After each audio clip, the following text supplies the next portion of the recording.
Smart super Sundar నేమని వీక్షణకు స్వాగతం. ఈరోజు నేను తీసుకున్న అంశం, మాట్లాడాలనుకున్న అంశం మార్పు మొదలైంది. ఏమిటి మార్పు మొదలైంది అని అనుకుంటారా? గత 10 రోజులుగా జరుగుతున్నటువంటి సోషల్ మీడియా రచ్చ ఏదైతే ఉందో, యాక్టర్ శివాజీ కొన్ని మంచి మాటలు చెప్పాడు.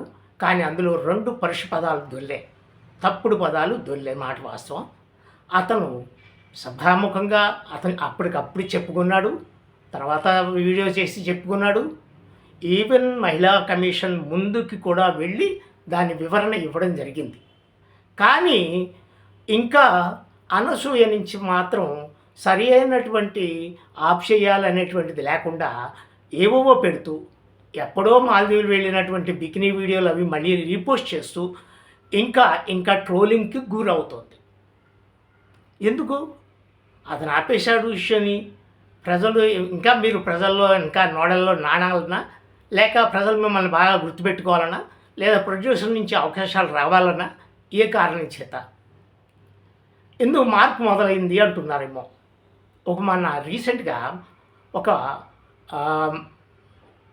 ఆడియో ఫంక్షన్, అది మేబీ పెద్ది అని అనుకుంటానో నాకు తెలీదు, కొత్తగా అప్కమింగ్ యాంకర్ స్రవంతి, ఆమె వేసుకున్న వస్త్రధారణ అంతా బాగుంది, కానీ పై భాగానికి సంబంధించినటువంటి అది కొంత ఎబ్బెట్టుగా కనిపించింది. I think it is sky blue కలర్లో వేసుకున్నటువంటి డ్రెస్.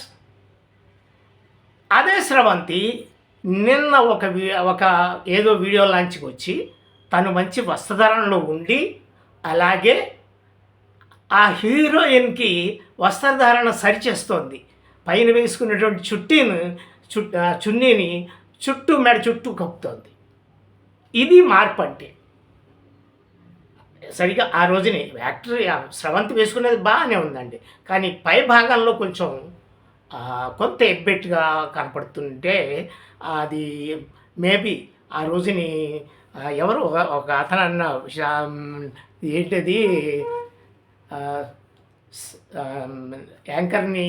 ఒక యాంకర్ని కూడా నీ చీర చాలా బాగుందని అవి అన్నాడు. ఆమె చాలా సిగ్గుపడిపోతుంది.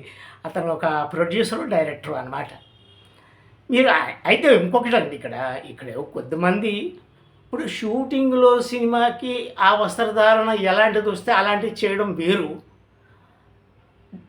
నిజ జీవితంలో ప్రజల్లోకి వెళ్ళేటప్పుడు వేసుకోవాల్సినటువంటి దుస్తులు వేరుగాను ఉంటాయి జనరల్గా అన్నమాట.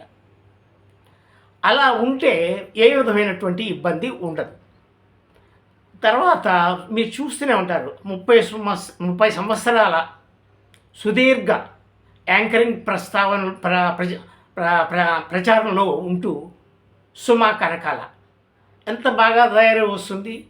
అసలు మలయాళీ ఏమిటి, తెలుగు అంత అనర్గళంగా మాట్లాడడం ఏమిటి, పేపర్ ఏం పెద్దగా అక్కర్లేకుండా సాధ్యమంత వరకు ఆడియో ఫంక్షన్లన్నీ చేసేస్తూ ఉంటుంది. సమయానుచితంగా చక్కటి భాష అంతా వేసుకుంటూ అన్నమాట. సో మనం ఏదో 10 మంది కంట్లో పడాలి అని చెప్పి ఇలాంటి వేషధారణ అవసరం లేదండి. సో నేను అందుకే చెప్పాను, ఒక్కొక్కరిలో వాళ్ళకి మార్పులు వస్తున్నాయి, వాళ్ళు వెతులుంటాయి. దీనికి పునాది నిధి అగర్వాల్కి సంబంధించిన ఘటన. మీరు కూడా గూగుల్లోకి వెళ్ళి సెర్చ్ చేసి లులుమాల్ నిధి అగర్వాల్ ఘటన అని చూడండి, మీకు అంత క్లియర్ కట్గా కనపడుతుంది. మగవాళ్ళు స్వయంగా చేతులు వేసి ఆమె డ్రెస్ని పీకేస్తున్నారు. సెక్యూరిటీ లేదు, వాళ్ళు కనిపించలేదు, తను తెచ్చుకోలేదు. కానీ ఇంకొక 2-3 నిమిషాలు ఉంటే ఘోరమైన అవమానం జరిగి ఉండేది. కానీ చాలా అదృష్టవశాత్తు మొత్తం మీద ఫ్రంట్ సీట్లో కారులోకి వెళ్ళి కూర్చుని ఆమె వెళ్ళిపోవడం జరిగిందనమాట. సో మార్పు మొదలైంది అన్నది ఆ రంగంలోంచి నేను చూశాను. గత 2 సినిమాకి సంబంధించినవి చూస్తూ, ఇవన్నీ ఎందుకు మీరు చూస్తారంటారు, నేను అనేక విషయాల మీద మాట్లాడుతూ ఉంటాను, దానికి సంబంధించిన న్యూస్ పేపర్లు చదువుతాను, టీవీలో అనేక డిబేట్లలో చూస్తాను, ఇవన్నీ చూస్తూ ఉంటాను కాబట్టి నేను ఇలా మాట్లాడగలుగుతున్నాను అనమాట. సో మార్పు మొదలైంది తప్పనిసరిగా. మీరు కూడా ఏదైనా ఆడియో ఫంక్షన్ చూడండి ఈసారి, వాళ్ళు ఖచ్చితంగా కట్టు బొట్టు అంత చక్కగా ఉంటుంది. అది అర్థమైంది వాళ్ళకి. అంటే కొన్ని ఘటనలు ఏదైనా సరే అండి, ఇలాంటివి జరిగితేనే కదా మార్పు వచ్చేది. ఇదేనండి మీకు ఇవాళ మాట్లాడాలనుకున్న అంశం.